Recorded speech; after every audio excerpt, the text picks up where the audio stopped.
You're watching a Holy Week pilgrimage brought to you by the International Community of the Holy Sepulchre in association with Premier Christian Media.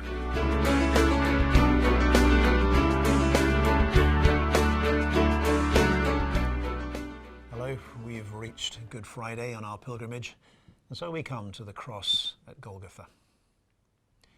We have a pretty good idea of exactly where Jesus died. The early Christians knew it, and it's unlikely that that memory would have faded from them. Ever since those days, there's been a Christian community in Jerusalem, and their memories are very strong and persistent.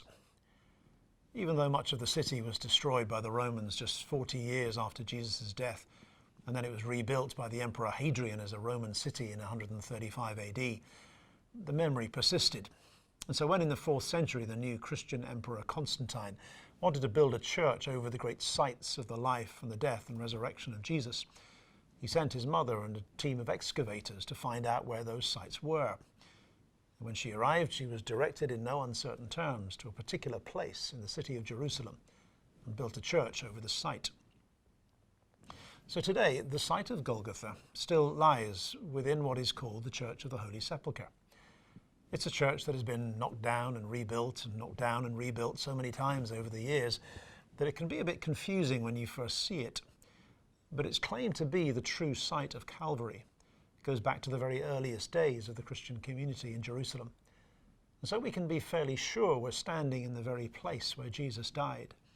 We can gaze on the rocks that heard his cries and on which his blood fell. At the time of Jesus' death, it was probably a disused quarry just outside the city walls. Now, the whole point of crucifixion was deterrence. It was a particularly gruesome form of death. Victims were nailed to a crossbeam and then hoisted onto a pole, so that to breathe they literally had to lift the body against the nails through their wrists and feet in order to get breath into their lungs. It was a form of death reserved for slaves, for political prisoners, and for enemies of the empire, and it was very public. It was there to tell everyone that this is what happens if you cross the empire. Now, Jewish laws forbade any execution within the bounds of the city, and Roman justice wanted to make sure it was public, so this was an ideal site, just near enough for people to watch, but just outside the walls not to offend against the Jewish law.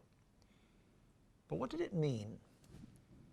The early Christians interpreted this as the turning point of history, the healing of the wound in creation that went back to the very start. And here we're on the borders of a deep mystery, where this wound of creation is healed by the wounds of Christ.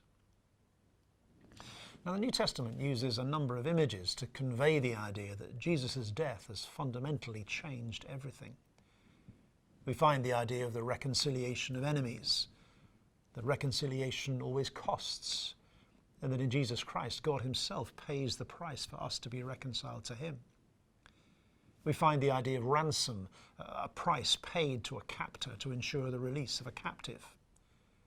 There's the notion of a law court with acquittal pronounced over the guilty party because their penalty has been paid. Yet all these are images, metaphors to help us understand something almost too deep for words.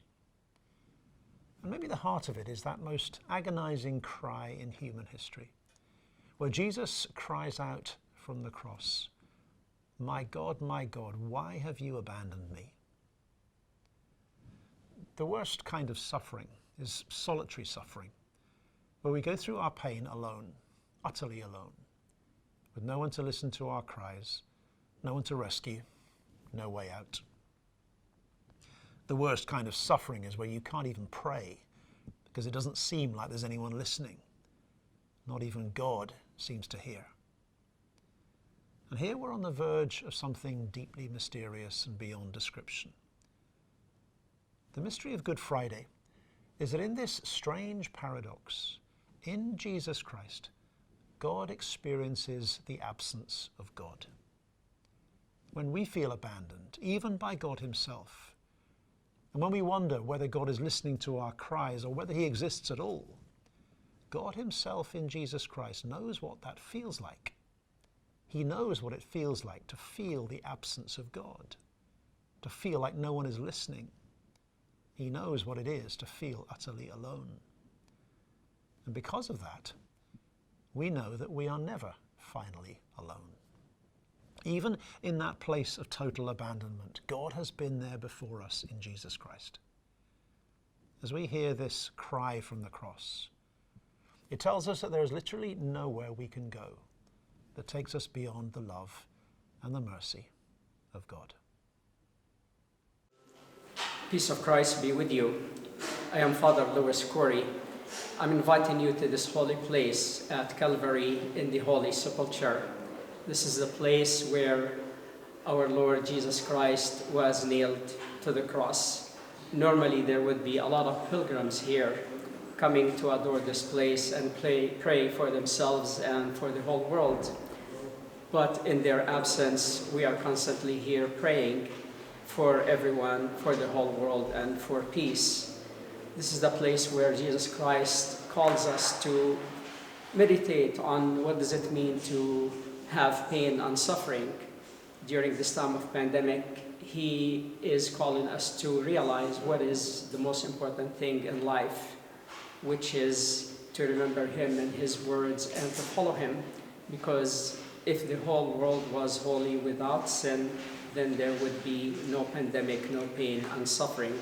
This is the hope that Jesus calls us to.